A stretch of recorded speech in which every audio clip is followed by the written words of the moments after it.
ठीक है, बेटा बताओगे आप प्राइमरी प्रोडक्शन क्या होता है? क्या नाम है आपका? अनुभव? अच्छा संतोष, संतोष सॉरी। ठीक है, आप मुझे बताओ कि प्राइमरी प्रोडक्शन क्या होता है? क्या होता है प्राइमरी प्रोडक्शन? पढ़ के नहीं आए हो बेटा, आप बताओ प्राइमरी प्रोडक्शन। अच्छा ये इतना टफ था? प्रोडक्टिविटी, प्रोडक्टिविटी क्या है? Productivity production of biomass, production of biomass. तो प्राइमरी प्रोडक्शन क्या है?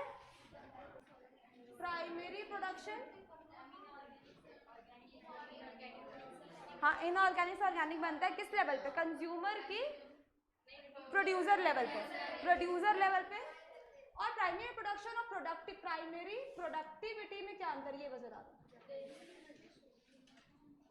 प्राइमरी प्रोडक्शन और प्राइमरी प्रोडक्टिविटी में क्या अंतर है? दोनों का डेफिनेशन सेम है, बस एक थोड़ा सा अंतर है।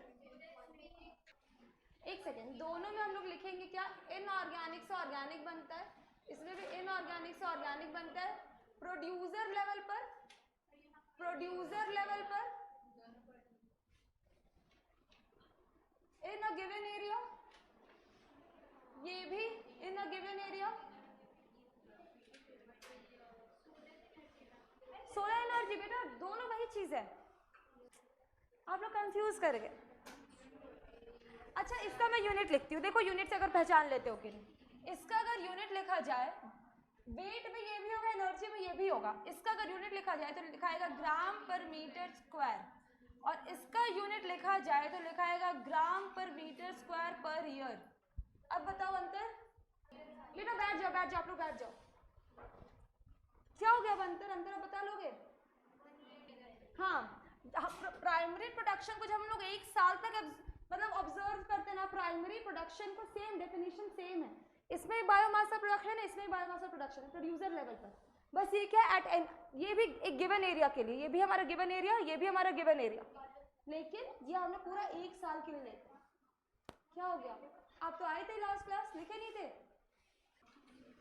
लेकिन इसमें क्या होता है, इसमें हम लोग कैलकुलेट करते हैं फॉर 1 ईयर, इसमें हम लोग कैलकुलेट करते हैं फॉर 1 ईयर, और इसमें एट एनी गिवन टाइम। ठीक है, इसमें एट एनी गिवन टाइम। तो हम लोग को जब दो इकोसिस्टम को कंपेयर करना तो हम लोग किसको यूज करेंगे? प्रोडक्शन को कि प्रोडक्टिविटी को? प्रोडक्टिविटी को। और अगर यही आ जाएगा सेकेंडरी प्रोडक्टिविटी, दोनों को मिक्स कर देंगे, क्या हो जाएगा सेकेंडरी प्रोडक्टिविटी? हाँ हाँ, पहला आप लोग जो लाइन बोलोगे वो रहेगा प्रोडक्टिविटी है, प्रोडक्टिविटी से आप लोग क्या कनेक्ट करोगे? प्रोडक्शन। तो प्रोडक्शन ऑफ बायोमास, इसमें भी हम लोग ऑर्गेनिक बना रहे हैं ना, इसमें भी ऑर्गेनिक बनेगा। तो क्या है? प्रोडक्शन ऑफ बायोमास, प्रोडक्शन, पहला लाइन लिखोगे प्रोडक्शन ऑफ बायोमास। नहीं बेटा, प्रोडक्शन ऑफ बायोमास, इसमें भी आएगा प्रोडक्शन ऑफ बायोमास। किस लेवल पे? At consumer level. और इसमें हम लोग बना रहे इनऑर्गेनिक से ऑर्गेनिक, इसमें क्या बनाते हैं? ऑर्गेनिक से ऑर्गेनिक। डाउट है कुछ? पक्की से समझ में आया था? ये फिर से ये चीज समझा दे, किसको समझ में नहीं आया था? कोई बात नहीं, आप लोग हाथ उठा सकते हो, मैं फिर से समझा दूंगी। आप तो आए थे लास्ट क्लास, आप इतना सा भी लास्ट क्लास में रिस्पॉन्स नहीं किए, जैसे मुझे पता था कि आप क्लास में हो ही नहीं। क्या? अच्छा, इसे पढ़े ही नहीं थे, क्लास में आके एब्सेंट है, ये एक अलग टैलेंट है। ये क्लास में बिना समझे 1.5-2 घंटा बैठना बहुत टफ होता है। 10 मिनट में नहीं बैठा जाता बिना समझे, कहीं पे शांति से बैठ जाओ बिना कुछ समझ में कुछ नहीं आ रहा, बहुत टफ है वो बैठना। और अगर क्लास समझ में आना है ना तो फिर 5-6 घंटा भी कम है। फिर से समझते प्रोडक्टिविटी। बेटा ये मत लिखो, मैं लिखवाऊंगी अच्छे से, ठीक है? प्रोडक्टिविटी पर आते हैं फिर हम लोग इसमें लिखेंगे फिर डिकम्पोजिशन आएगा। सबसे पहले आप मुझे बताओगे, सुरेंद्र ना, वीरेंद्र सॉरी वीरेंद्र, आप मुझे बताओगे 4 functional aspect of ecosystem, 4 functional aspect of ecosystem. पहला था प्रोडक्टिविटी, पहला था प्रोडक्टिविटी, decomposition,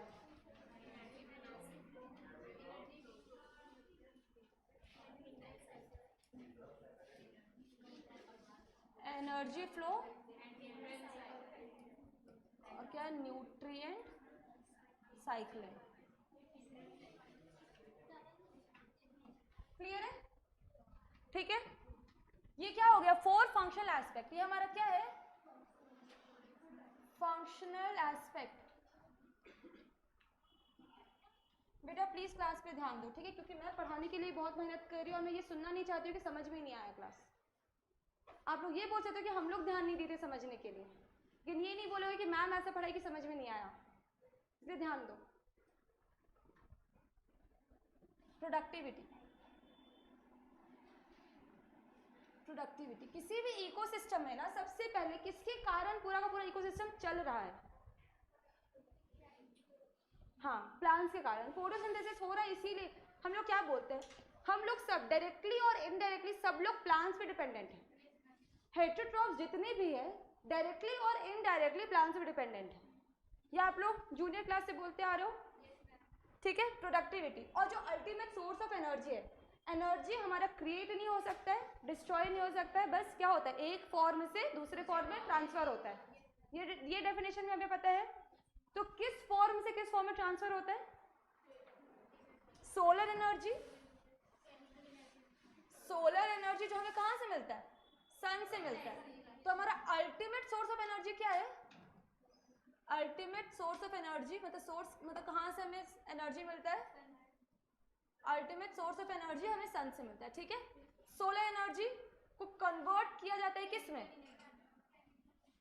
केमिकल एनर्जी, ठीक है।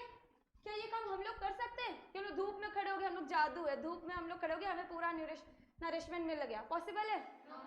ये काम कौन कर सकता है, सोलर एनर्जी को केमिकल एनर्जी में कन्वर्ट? प्लांट्स कर सकते हैं, प्लांट्स कर सकते हैं, इसीलिए उनको क्या बोला जाता है, प्रोड्यूसर्स। प्लांट्स करते हैं, इसीलिए इस लेवल को क्या कहा जाता है, प्रोड्यूसर्स। और ये प्रोसेस को क्या कहा जाता है जिसमें सोलर एनर्जी को केमिकल एनर्जी में कन्वर्ट किया जाता है? नहीं नहीं, ये एक फिनोमेना है जो प्लांट्स करते हैं डे लाइट में या सनलाइट के प्रेजेंस में, फोटोसिंथेसिस। ये क्या करते हैं प्लांट्स? फोटोसिंथेसिस, ठीक है। फोटोसिंथेसिस करें, फॉर्मूला इसका क्या इक्वेशन कोई बता सकता है? 6CO2 plus 12H2O gives C6H12O6 plus 6O2 plus 6H2O, किसके प्रेजेंस में? हाँ, सनलाइट और क्लोरोफिल, ये सबको पता है। इसमें इनऑर्गेनिक सब्सटेंसेस क्या है? कार्बन और हाइड्रोजन, सॉरी कार्बन और वाटर, ये क्या है, इनऑर्गेनिक। और ऑर्गेनिक जिसको प्लांट बनाए, ये ग्लूकोज, ये हमारा क्या है, ऑर्गेनिक, ठीक है। ये ऑर्गेनिक हो गया। तो ये काम कौन कर रहा है, सोलर एनर्जी को केमिकल एनर्जी में कन्वर्ट? प्लांट्स, ठीक है। अब आता है हम लोग प्रोडक्टिविटी। प्रोडक्टिविटी, तो प्रोडक्टिविटी बेसिकली क्या होता है, प्रोडक्शन ऑफ बायोमास। ये ऑर्गेनिक है ना, ऑर्गेनिक को हम लोग बायोमास भी कह सकते हैं, ठीक है। ऑर्गेनिक को हम लोग क्या कह सकते हैं, बायोमास। तो इसका डेफिनेशन हम लिखेंगे प्रोडक्शन ऑफ बायोमास। नाम में कोई दिक्कत, प्रोडक्टिविटी मतलब प्रोडक्शन, प्रोडक्शन ऑफ बायोमास, ठीक है। इसके बाद अब आता है प्राइमरी प्रोडक्टिविटी। प्राइमरी प्रोडक्टिविटी, एक आता है सेकेंडरी प्रोडक्टिविटी, यहीं पर लिखते हैं। एक आता है हमारा सेकेंडरी प्रोडक्टिविटी, प्राइमरी प्रोडक्टिविटी, और दूसरा क्या है, सेकेंडरी प्रोडक्टिविटी। दोनों में प्रोडक्टिविटी है, तो इसका डेफिनेशन में क्या लिखेगा, production of biomass. Production of biomass, production of biomass, ठीक है।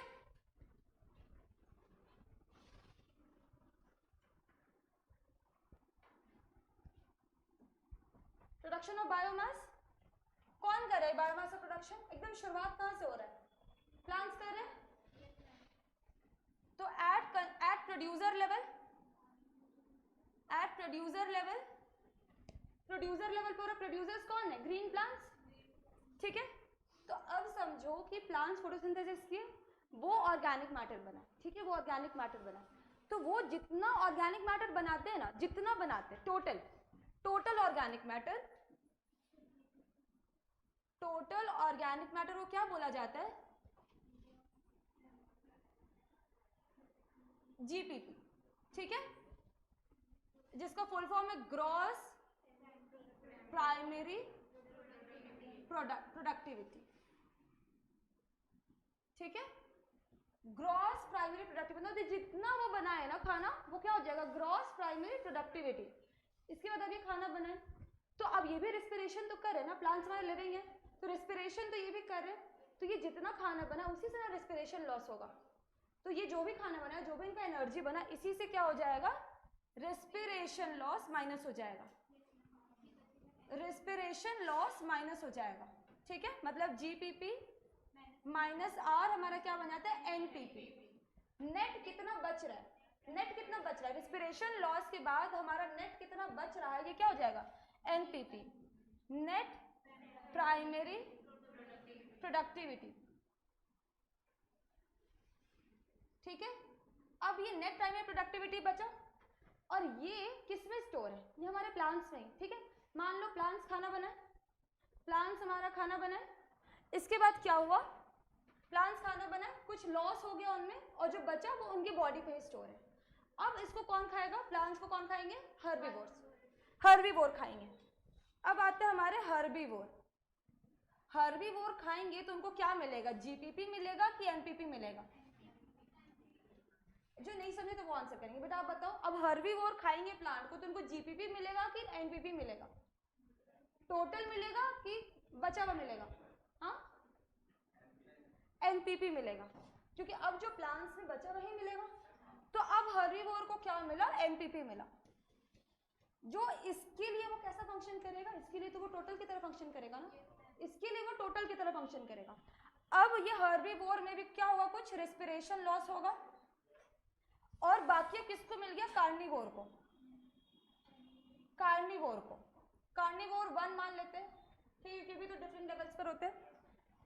तो यहां पर अब क्या बचा? एनपीपी, जो क्या होगा? जो इसकी बॉडी में स्टोर होगा। अब इसको कोई खा लिया तो यहां पर भी तो ये खुद का कुछ रेस्पिरेशन लॉस करेगा, फिर वो एनपीपी गया। मतलब हर लेवल पे कुछ लॉस होते जा रहे हैं। मतलब अगर आगे बढ़ रहा है तो वो कम है, अगर वो आगे बढ़ रहा है तो क्या एनर्जी कम होते जा रहा है? ये मैं एग्जांपल भी दी थी कि आपको टोटल इनकम, आपके एक्सपेंसेस, और जो आप लोग का क्या बच रहा है? सेविंग्स हो रहे हैं। इसको आप लोग उस तरीके से ले सकते हो। जीपीपी क्या हो जाएगा? जीपीपी, जीपीपी आपको हो जाएगा इनकम, ठीक है। इसमें हम लोग क्या माइनस किए? अपना एक्सपेंस, हम लोग का महीना का कितना खर्चा है, इसमें हम लोग क्या माइनस किए? एक्सपेंस।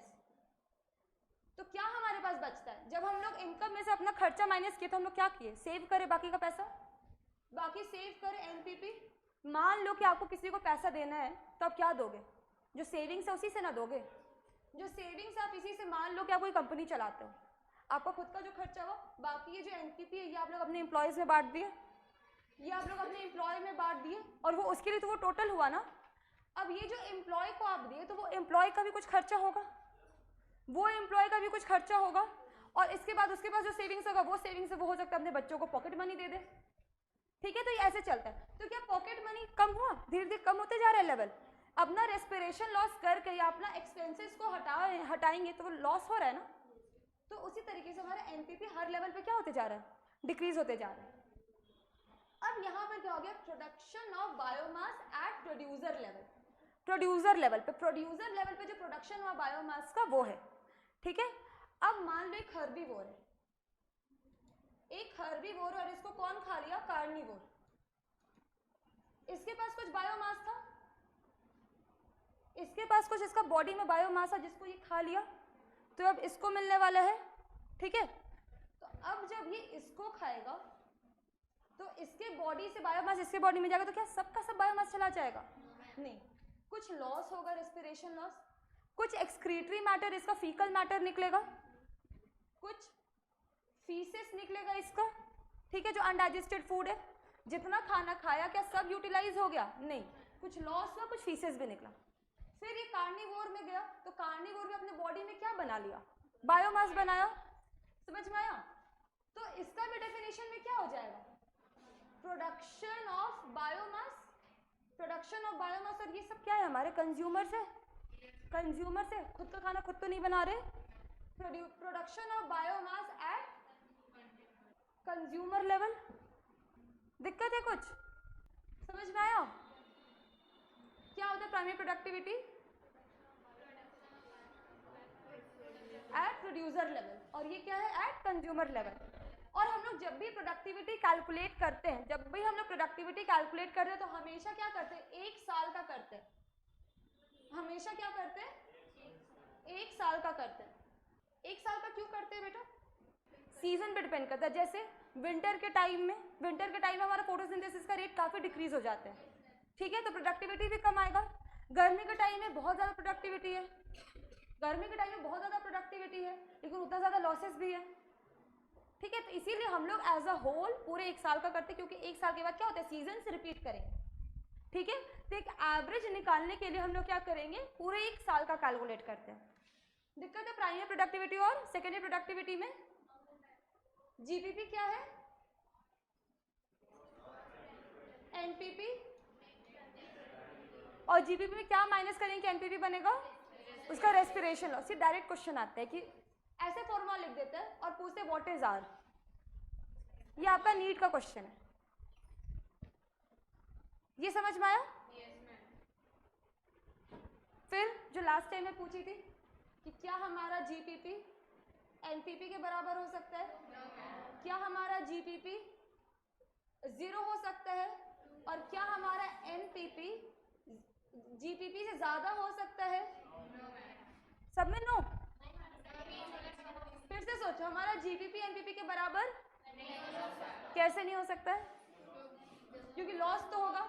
अगर जितना वो कमाया उतना ही सारा सेव कर लेगा तो कुछ खा नहीं पाएगा, तो इसीलिए ये इम्पॉसिबल है। जीपीपी 0 हो सकता है? हो सकता है अगर आप बहुत खर्चीले हो, तो जितना कमाए सब उड़ा दिए, ठीक है। तो मतलब जितना आपका इनकम है, जितना प्रोडक्शन हुआ, सबका सब खर्च हो गया, सबका सब खर्च हो गया, तो आपका जीपीपी 0 आ सकता है। और क्या आपका जो सेविंग्स है आपके इनकम से ज़्यादा आ सकता है? नहीं आएगा, ठीक है। क्लियर है? तो पहले इसको लिख लेते हैं। Heading two productivity. क्या हो गया? आप लोग बात क्यों कर रहे हो लास्ट बेंच में बैठ के? सारे को लास्ट बेंच में बैठ जाते हो, फिर उधर हंसते रहते हो। अगर क्लास नहीं बना तो लास्ट बेंच में बैठ जा रहे हो। इसको स्टार्ट करने के पहले ना आप लोग 2-3 क्वेश्चन लिख लो। तो इसे में लिखो, कोई दिक्कत नहीं, क्वेश्चन लिख लो, पहले क्वेश्चन लिख लो। To compare ecosystem we need. Question यहीं पर लिख लो, यहीं पर लिखो, कोई दिक्कत नहीं। प्रोडक्टिविटी से रिलेटेड क्वेश्चन से इसीलिए यहाँ पे लिखवा रही हूँ। टू पहले क्वेश्चन पे ध्यान जाएगा ना, तो फिर आप लोग फिर कंटेंट पे ध्यान दोगे। To compare ecosystem we need, to compare ecosystem, to compare ecosystem we need, to compare ecosystem we need. Option A primary production, option A primary production, option B primary productivity. Option A primary production और option B है primary productivity. Ecosystem को compare करना है, तो क्या use करेंगे हम लोग? प्राइमरी प्रोडक्टिविटी को टिक कर लो। Question number 2, question number 2 basic question से बेटा, लेकिन कॉन्सेप्चुअल क्वेश्चन से। Which is available to herbivore. Question number 2, which is available to herbivore, which is available to herbivore. Herbivore HERBIVORE, herbivore HERBIVORE, herbivore. Option A NPP, option B GPP. Tick कर लो NPP को। Option A NPP और option B GPP. Herbivore के लिए क्या available होता है? GPP की एनपीपी? एनपीपी। और जीपीपी किसके पास है? प्लांट्स के पास। और रेस्पिरेशन लॉस करके उसके पास जो बचा हुआ एनपीपी है, ठीक है। तीसरा क्वेश्चन, तीसरा क्वेश्चन विच इज ग्रेटर। तीसरा क्वेश्चन विच इज ग्रेटर। पहला एनपीपी, एनपीपी, दूसरा ऑप्शन जीपीपी, तीसरा सेकेंडरी प्रोडक्टिविटी, तीसरा सेकेंडरी प्रोडक्टिविटी और चौथा all of them. Secondary productivity सबसे ज़्यादा है। अच्छा लिख रहे सेकेंडरी प्रोडक्टिविटी, और डी ऑप्शन है ऑल ऑफ देम। क्या होगा? जीबीपी सबसे ज़्यादा है। ठीक है, अब लिखो primary production. Primary productivity, primary production, थोड़ा एडजस्ट कर लो इसी राइटिंग के साथ। ठीक है, प्राइमरी प्रोडक्शन हेडिंग दो, इसमें डेफिनेशन लिखो। इट इज डिफाइंड, ये ऑफ हो गया, मुझे समझ में नहीं आया क्या हुआ। अच्छा चलो लिखो, प्राइमरी प्रोडक्शन में लिखो it is defined as primary production, it is defined as the amount of biomass, it is defined as the amount of biomass or organic matter, the amount of biomass or organic matter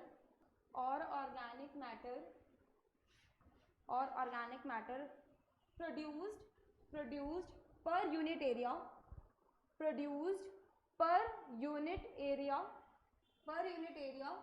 by plants during photosynthesis, during photosynthesis। इसका unit लिख लो, unit in wait में अगर unit लिखेंगे तो क्या लिखा जाएगा? ग्राम पर मीटर स्क्वायर, या ऐसे लिखा हुआ है ग्राम मीटर -2, बात बराबर है। और अगर इन एनर्जी तो क्या हो जाएगा? किलो कैलोरी पर मीटर स्क्वायर, या फिर ये यूनिट लिख लो। फिर हेडिंग दो प्राइमरी प्रोडक्टिविटी, रेट ऑफ, आगे बैठ गया तो जोश में आ गया, रेट ऑफ बायोमास प्रोडक्शन। जहाँ पे रेट वर्ड लगता है ना बेटा, वहां पे आपका क्या हम लोग टाइम से डिवाइड कर देते हैं। ठीक है, कि किस रेट से, किस एफिशिएंसी से प्रोडक्शन हो रहा है। ठीक है, the rate of biomass production, the rate of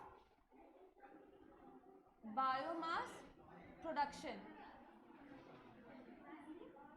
the rate of biomass production. फिर आप लोगों को चार्ज में यही करो आप लोग क्लास में बैठ के, बहुत हल्के में ले लेते हो आप लोग बायो के क्लास को, दूसरी टीचर तो मारते हैं। अभी क्या सजा मिलना चाहिए था इसका क्लास के बाहर। रेट ऑफ बायोमास प्रोडक्शन, ठीक है, प्राइमरी प्रोडक्टिविटी का क्या लिखे? Rate of biomass production. इसका यूनिट क्या लिखोगे? इन वेट, या यहाँ पे ईयर -1, या फिर ईयर -1।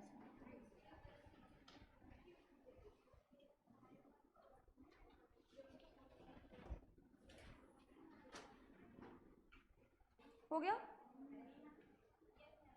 इसके बाद ना हम लोग जीपीपी और एनपीपी के बारे में लिखेंगे। ठीक है, लेकिन आप लोग ना टेबल बना के लिखोगे, ताकि अगर सिर्फ जीपीपी आए तो आप लोग ऐसे इसके 3-4 पॉइंट्स जो है वो लिख सकते हो, और अगर डिफरेंसेस में आ गया तो आप लोग के पास उसका भी टेबल होगा। ठीक है, तो टेबल बना के लिखना, डिवाइड कर लो कॉपी को बीच से।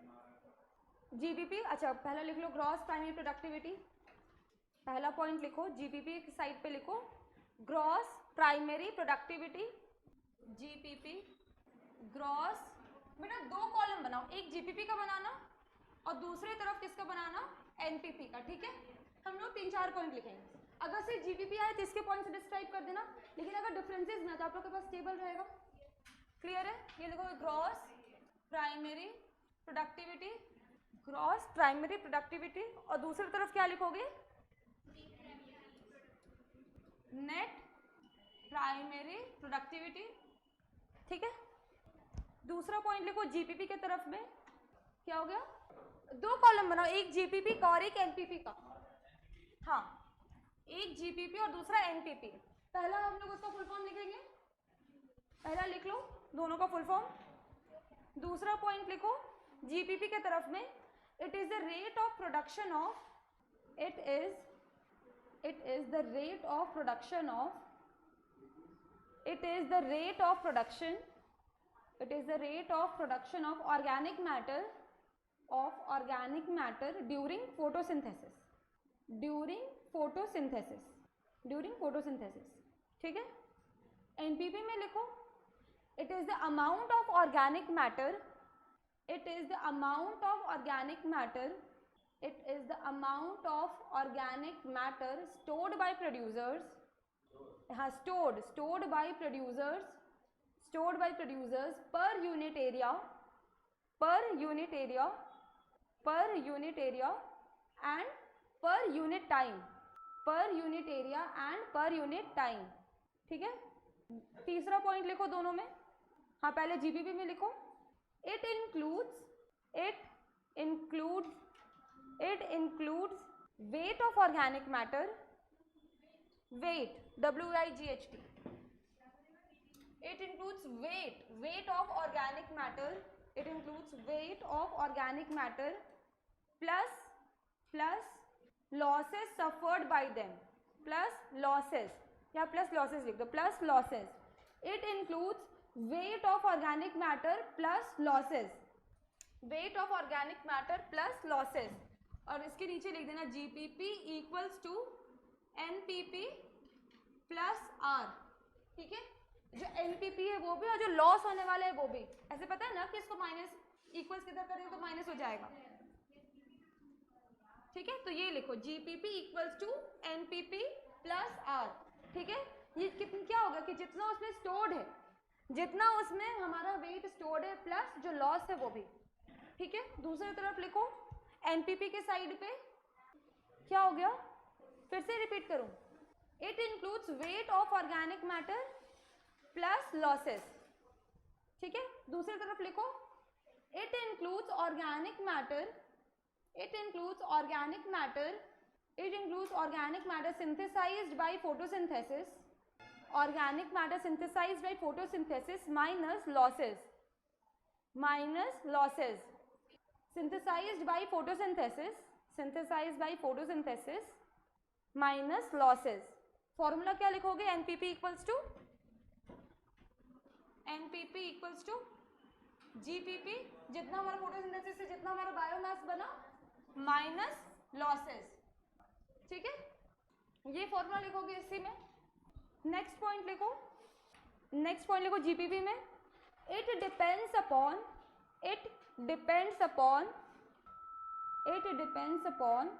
photosynthetic efficiency, हम लोग क्या क्या फैक्टर्स मतलब ये हम लोग डिस्कस कर रहे थे, फैक्टर्स अफेक्टिंग वाला, टेम्परेचर था, सोलर एनर्जी कितना अवेलेबल है, इसके बाद कौन सा स्पीशीज है, ये सब होता है। तो यही लिखेंगे, it depends upon photosynthetic efficiency, comma availability of solar energy, photosynthetic efficiency, it depends upon photosynthetic efficiency। इसके बाद क्या था, हाँ availability of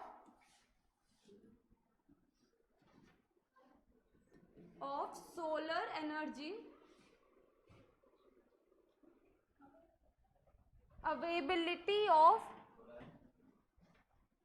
as well as inorganic nutrients। Total biomass इसी पे डिपेंड करेगा, ठीक है। जैसे बहुत लोगों का इनकम बहुत ज़्यादा होता है, ठीक है, तो वो किस चीज़ पे डिपेंड करता है, वो किस शहर पे रहते हैं, है ना, वो क्या काम करते हैं, ठीक है, उनको किस टाइप का काम है, उनका जो वर्कलोड है वो कैसा है। अगर उस तरीके से कंपेयर करें तो उसी तरीके से ये भी कि कहाँ पर प्रेजेंट है कि इसका कितना एफिशिएंसी है। जैसे जिनके लीव्स बड़े बड़े हैं उनका एफिशिएंसी ज़्यादा होगा, जिनका लीव्स छोटा छोटा है उनका एफिशिएंसी कम होगा। इसके बाद फिर अगर वो किसी छावदार जगह पर है तो उनका सोलर एनर्जी कम है, तो क्या उनका आउटपुट भी कम होगा, वो जो प्रोडक्शन करे वो कम होगा। और इनऑर्गेनिक न्यूट्रिएंट क्या प्रेजेंट है, अगर सॉइल में किसी चीज़ का डेफिशिएंसी हो गया किसी न्यूट्रिएंट का, तभी हमारा प्रोडक्टिविटी कम हो जाएगा। तो किस पे डिपेंड कर रहा है, प्राइमरी प्रोडक्टिविटी, जीपीपी किस पे डिपेंड कर रहा है, ये सब फैक्टर्स पे। और एनपीपी किस पे डिपेंड करेगा, मतलब हमारा जो सेविंग्स वो किस पे डिपेंड करेगा, हाँ, कि हमारा इनकम कितना है, ठीक है। मान लो कि हमारे खाने में अगर 10,000 का खर्चा है, मान लो हमारे खाने में 10,000 का खर्चा है, अगर हमारा कमाई 15,000 है तो 5-6 हज़ार बचा, अगर हमारा कमाई 50,000 है तो 40,000 बचा, ठीक है। तो एनपीपी किस पे डिपेंड करेगा कि जीपीपी कितना है, क्लियर है। इसमें लिखो इट डिपेंड्स अपॉन एनपीपी की तरफ में लिखना, it depends upon GPP, it depends upon GPP as well as, it depends upon GPP as well as amount of consumption, as well as amount of consumption, as well as amount of consumption, कि कितना हम लोग consume कर रहे हैं उस पर depend करेगा कि हमारा एनपीपी कितना बच रहा है। अगर सारे ही कंज्यूम कर लिए तो एनपीपी 0 हो जाएगा। क्लियर है? चारों पॉइंट क्लियर है? अगर सिर्फ डिफाइन करने आ गए तो आप लोग एक साइड लिख सकते हो, अगर डिफरेंसेस में आ गए तो वो लिख सकते हो। अब कितने मार्क्स का था वो डिपेंड करता है, ठीक है। अगर 1 नंबर में आया तो आप लोग क्या सब लिखोगे? वो सिर्फ टाइम का बर्बादी है, सिर्फ तब 2-2 पॉइंट लिखना। क्लियर है? और फिर फॉर्मूला लिख देना। हो गया? कौन सा पॉइंट? Last point. जीपीपी की तरफ में लिखो, it depends upon photosynthetic efficiency, NPP की तरफ वाला, it depends upon GPP as well as amount of consumption, मतलब जितना आप खर्च कर रहे हो उस पर तो डिपेंड कर रहा है, ठीक है। इसके बाद ये सब के नीचे एक नोट पॉइंट करके लिखो, ये सब के नीचे एक नोट पॉइंट लिखो, ठीक है। नोट पॉइंट लिखो कि NPP is the available biomass, NPP is the available biomass for the consumption, NPP is the available biomass for the consumption of heterotrophs, ठीक है, for the consumption of heterotrophs। मतलब ये जो NPP आया बेटा, हम लोग क्या GPP को हर्बीवोर कंज्यूम कर सकते हैं कि वो NPP को कंज्यूम करेंगे? एनपीपी को कंज्यूम करें, क्योंकि जो बचा प्लांट अपना जो लॉस करके जो बचा उसके पास एनपीपी, उसी को वो कंज्यूम करेगा। तो एनपीपी है जो बायोमास है, जो किसके लिए? कंज्यूमर्स के लिए। क्लियर है? इसके बाद अब हेडिंग दो सेकेंडरी प्रोडक्टिविटी। अब हेडिंग दो सेकेंडरी प्रोडक्टिविटी, हेडिंग दो secondary productivity, secondary productivity. It is defined as production of, it is defined as the production of new organic matter, production of new organic matter by consumers, it is defined as the rate of formation of, it is defined as the formation of new organic matter by consumers, ठीक है, हो गया। अब इसके बाद फिर आप लोग एक टेबल बनाओगे प्राइमरी प्रोडक्टिविटी का और सेकेंडरी प्रोडक्टिविटी का। ऐसे में ना समझना भी इजी हो जाता है और डिफरेंसेस भी आप लोग को समझ में आता है। अब टेबल बनाना प्राइमरी प्रोडक्टिविटी और सेकेंडरी प्रोडक्टिविटी, ठीक है। अब फिर से हम लोग डिफरेंसेस वाला टेबल बनाएंगे, क्योंकि मैं आप लोग को कॉपी चेक करके मुझे ये तो समझ में आ गया आप लोग डिफरेंसेस लिखने नहीं आता है। पॉइंट्स आप लोग के दिमाग में बहुत सारा है, लेकिन आप लोग कंपेयर नहीं कर पाते, और जब डिफरेंसेस लिखने का बात आता है ना बेटा तो कंपैरिजन होता है, ठीक है। तो इसमें लिखो प्राइमरी प्रोडक्टिविटी और सेकेंडरी प्रोडक्टिविटी।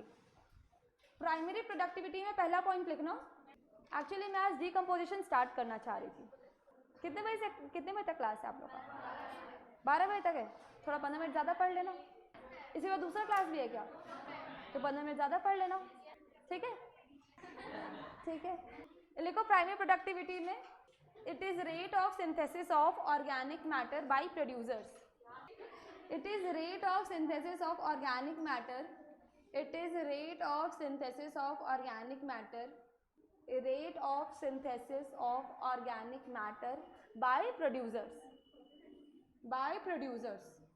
उधर भी सेम डेफिनेशन लिख के लिख दो बाई कंज्यूमर्स, दूसरी तरफ लिख दो सेम डेफिनेशन करके लिख दो बाई कंज्यूमर्स। क्या लिखे हो? Rate of synthesis of organic matter bye producers, है ना। उस तरफ लिखोगे बाय कंज्यूमर्स, सेकेंडरी में लिखोगे बाय कंज्यूमर्स, पूरा लिखोगे लेकिन rate of synthesis of organic matter bye consumers, ठीक है। दूसरा पॉइंट लिखोगे, अच्छा ठीक है, दूसरा पॉइंट इट इज, दूसरा पॉइंट प्राइमरी वाले में लिखना, ठीक है। It is synthesis of organic matter, it is synthesis of organic matter from inorganic raw material, it is synthesis of organic matter from, किससे सिंथेसिस होता है? inorganic raw material, from inorganic raw material, ठीक है।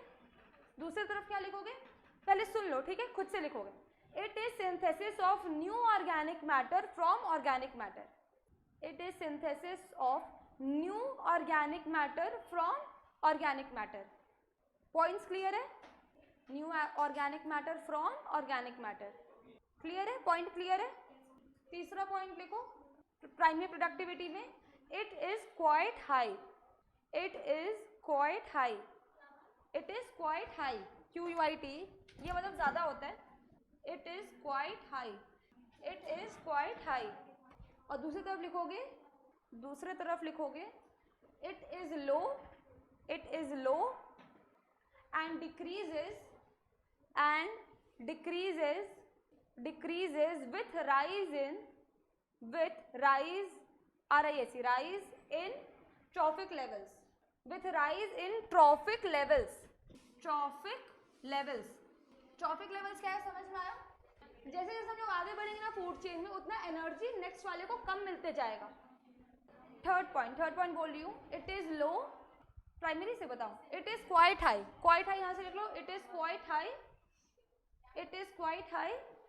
और secondary वाले side पे लिखना it is low and decreases, it is low and decreases, decreases with rise in, decreases with rise in each trophic level, decreases and with rise in each trophic level. Clear है? Differences clear है? लिख लोगे? Comparison समझ में आ रहा है? अब heading दो फैक्टर्स अफेक्टिंग प्रोडक्टिविटी, अब हेडिंग दो फैक्टर्स अफेक्टिंग प्रोडक्टिविटी। क्या क्या फैक्टर्स थे? रिकम्पोजर्स थे फैक्टर्स, टेम्परेचर था, लाइट था, ह्यूमिडिटी था, स्पीशीज, कौन सा स्पीशीज है उस पर ही मैटर करता है। अगर बड़ा पेड़ है तो उसका प्रोडक्टिविटी ज़्यादा होगा, छोटे छोटे प्लांट है प्रोडक्टिविटी कम होगा।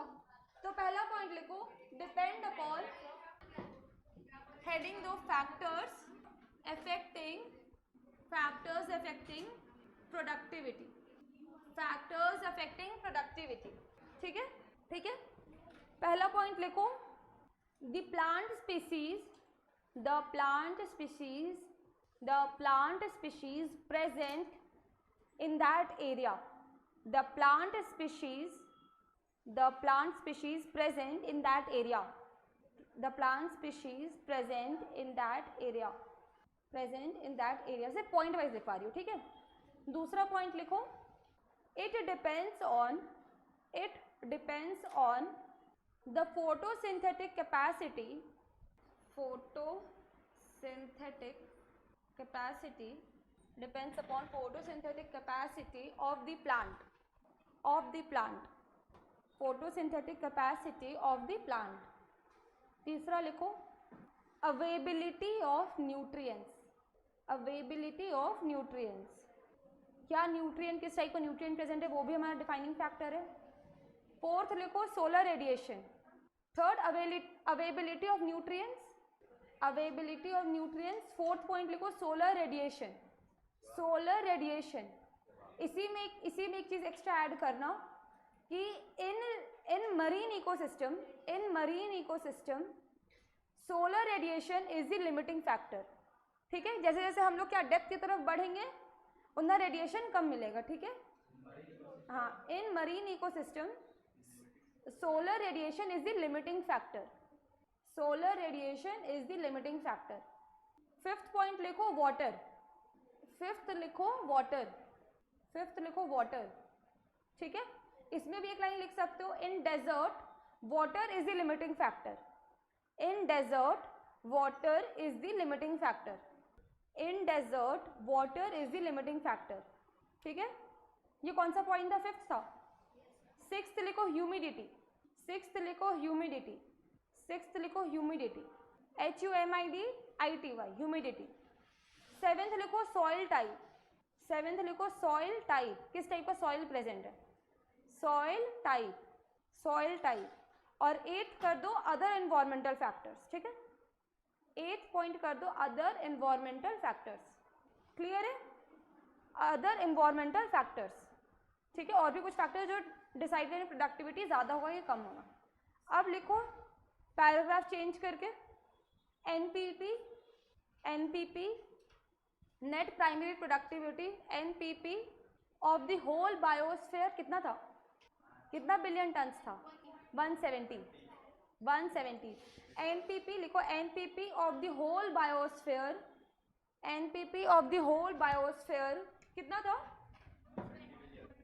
170 बिलियन टन्स, ठीक है, 170 बिलियन टन्स, जिसमें से हमारा मरीन या एक्वेटिक, चलो मरीन लिखते हैं, मरीन हमारा कितना कवर करता है, कितना लैंड कवर करता है? ये 70% ये लैंड कवर, 70% एरिया, सॉरी 70% क्या है? एरिया। टोटल अगर बायोस्फीयर का देखें, पूरा अर्थ का देखें, तो पानी क्या बोलते हैं हम लोग? 3/4 पानी है। ये कितना एरिया कवर करता है? 70%। लेकिन ये 170 बिलियन टन्स में कितना प्रोडक्शन कर रहा है? ये 55 बिलियन टन्स, ठीक है, 55 बिलियन टन्स। और इधर हमारा क्या हो जाएगा? टेरेस्ट्रियल, टेरेस्ट्रियली बाकी का 30% है, 30% एरिया, और कितना प्रोडक्शन कर रहा है? 115 बिलियन टन। ये डेटा लिख लो, ये डेटा ऐसे ही लिख लो, लिखो NPP of the whole biosphere is approx 170 billion ton of organic matter, 170 billion ton of organic matter, 170 billion ton of organic matter. फिर ये लिखो ओशन एरिया 70% और बायोमास 55 बिलियन टन, और टेरेस्ट्रियल एरिया 30% और बायोमास 115 बिलियन टन। लिख लिए? लिखो ये जल्दी से। नहीं बेटा, जो लिखा हुआ है इसलिए मैं स्पीड बोल दी, बस आपको ये चीज़ कॉपी करना है, ठीक है। अब इसके बाद इसका हम लोग रीज़न लिखेंगे, ठीक है, क्योंकि वहाँ पे एक लाइन लिखा हुआ है, discuss this with your teacher, और आपका डायरेक्ट रीज़न आ जाएगा। क्या रीज़न है इसका? कि एरिया ज़्यादा और बायोमास कम है। हाँ, N2 कम होता है हमारे ओशन में, और दूसरा लाइट विद लिमिटिंग फैक्टर है। तो अब इसका लिखो इन एक्वेटिक इकोसिस्टम, ये लिखा, अब रीज़न करके लिखो। इसका रीज़न क्या है? हमारा एक्वेटिक में कम है, उसका रीज़न क्या है? In aquatic ecosystem productivity is less than the terrestrial ecosystem. लिखो जल्दी जल्दी, नहीं हो पाएगा आज डिकम्पोजिशन, लेकिन लिख लो ये वाला। In aquatic ecosystem, in aquatic ecosystem productivity is less than terrestrial ecosystem, is less than terrestrial ecosystem, because light is the limiting factor, because light is the limiting factor. It decreases with increase in depth. देखो क्या हो गया? Confuse करके, light is the limiting factor, it decreases with increase in depth.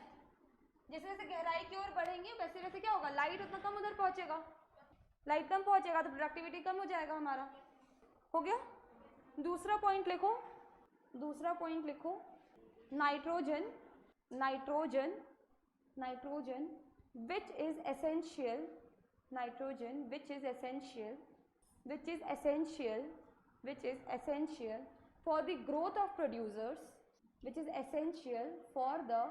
which is essential for the growth of producers, ठीक है।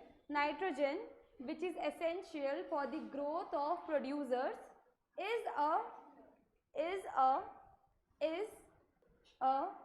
deficient factor, is a deficient या limiting factor, is a deficient factor in ocean, is a deficient factor in ocean, is a deficient factor in ocean।